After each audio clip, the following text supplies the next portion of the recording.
ये कहानी है सूरजपुर गांव की, जहां एक नेक दिल इंसान अर्जुन रहता था। अर्जुन को मटन करी बनाने का जुनून था। उसकी रोज की दिनचर्या थी सुबह सवेरे बाजार जाना, ताजा मटन लाना और बेहतरीन मसालों से एक लाजवाब करी बनाना। फिर वो गांव के चौक पर ठेला लगाकर सिर्फ 20 रुपए में पेट भरकर मटन करी खिलाता था। हमेशा की तरह आज भी पहला ग्राहक आया, भीमराव काका। अरे अर्जुन बेटा, मुझे एक ही बात परेशान कर रही है। क्या हुआ काका? ये क्या मजाक है? इतनी बढ़िया मटन करी सिर्फ 20 रुपए में, ये कब तक चलेगा? पैसा कहाँ से आता है? इतने कम दाम में कौन बेचता है? काका, बेकार की बहस मत कीजिए। खाना खाना है तो बताइए, नहीं तो घर जाइए और कल आइएगा। मेरा काम नेक है और मैं इसे करता रहूंगा। अर्जुन का सादा और सीधा व्यवहार कुछ लोगों को अखरता था, लेकिन वो हमेशा ईमानदार था। गांव वाले मटन करी खाने लगते हैं खुश होकर, लेकिन एक आदमी का चेहरा चमकता है, सुरेश। अर्जुन से बड़ा बेवकूफ कोई नहीं। 20 रुपए में बेच रहा है। मैं इसका नुस्खा सीख लूं और 80 रुपए में बेचूं। पूरा गांव मेरा होगा। मुझे बात करनी ही होगी। अरे अर्जुन भाई, आपकी करी का क्या स्वाद है, क्या खुशबू। मैं 20 रुपए वाली प्लेट नहीं लूंगा, मैं 80 रुपए दूंगा। बस मुझे आपका खास नुस्खा बता दो। नहीं सुरेश, मैं कोई गुप्त नुस्खा नहीं बताता। खाना खाना है तो ये 20 रुपए वाली प्लेट खाओ, नहीं तो रास्ता नापो। ठीक है, अभी नहीं, लेकिन एक दिन ये नुस्खा मैं ले ही लूं। उस रात सुरेश चोरी छिपे अर्जुन के घर पहुंचा, ये देखने कि करी कैसे बनती है। घंटों इंतजार करता रहा, पर अर्जुन ने कुछ बनाया ही नहीं। थक कर सुरेश वापस चला गया। उसे मालूम नहीं था कि अर्जुन सब देख चुका है।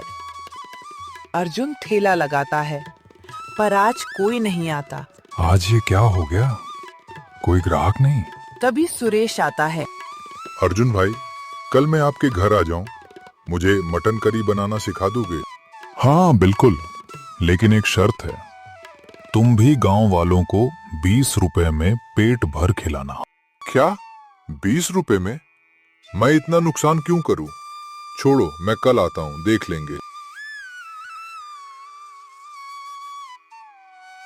क्या सच में यहाँ सिर्फ 20 रुपए में भरपेट मटन करी मिलती है? हाँ बिल्कुल, लेना चाहें तो दे दूं। मैं इतना मूर्ख नहीं हूँ कि सस्ती चीज खाऊं। अगर मटन खराब हुआ और कोई बीमार पड़ा तो कौन जिम्मेदार? तुम क्या बीवी बच्चों के बारे में नहीं सोचते? मैं रोज ताजा मटन लाता हूँ, तुम गांव वालों को भड़काने आए हो। अगर गांव वाले तुम्हारी बात मानेंगे तो उन्हें पछताना पड़ेगा। मुकुल ताना मारकर चला जाता है।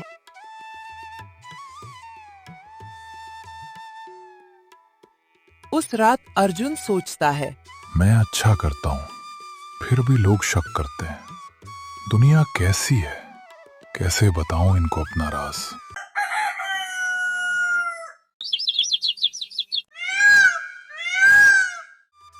अर्जुन बाजार जाता है और एक बोर्ड देखता है। अर्जुन सड़ी मटन करी खिलाता है, सावधान। ये किसने किया? तभी दोस्त विक्रम आता है। अर्जुन, मायूस क्यों हो? यही देखो विक्रम, क्या मैं सच में सड़ा खाना खिलाता हूँ? मैंने खुद खाया है। तुम पर झूठा आरोप लगाया जा रहा है। नेक काम करना आज सबसे मुश्किल है। कोई भी अच्छा करता है तो लोग बुरा ही सोचते हैं।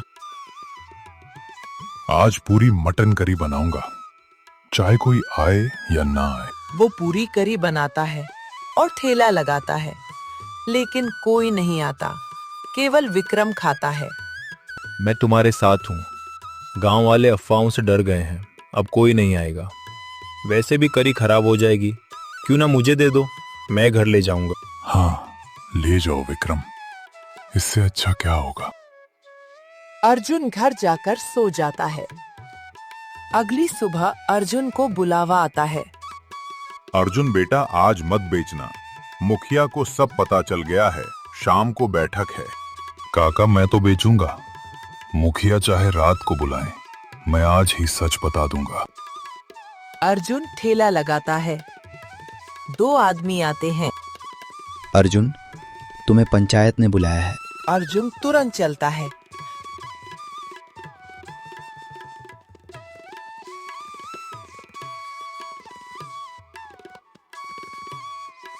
अर्जुन, तुम इतनी सस्ती में क्यों बेचते हो? गांव वालों को शक है कि तुम सड़ा मटन खिलाते हो। मुखिया जी, मैं 2 साल से 20 रुपए में खिला रहा हूँ।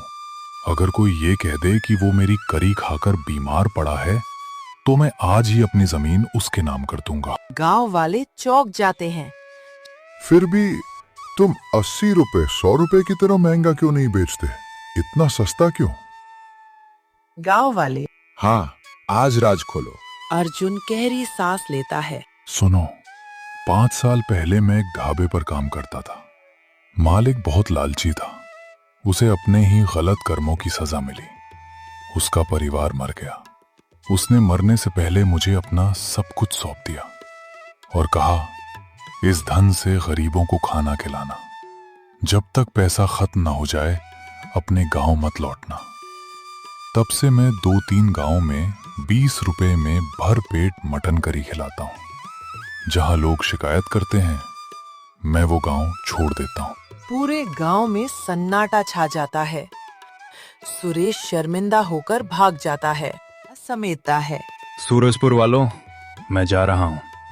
तुम्हें संदेह था और शक के साथ रिश्ता नहीं चल सकता। वो गांव छोड़ देता है। सूरजपुर गांव के लोगों को अपनी गलती का एहसास हुआ, लेकिन बहुत देर हो चुकी थी। नेक इंसान पर शक सबसे बड़ा पाप है। जो दूसरों का भला करता है, उसे बदले में सम्मान मिलना चाहिए, ना कि आरोप।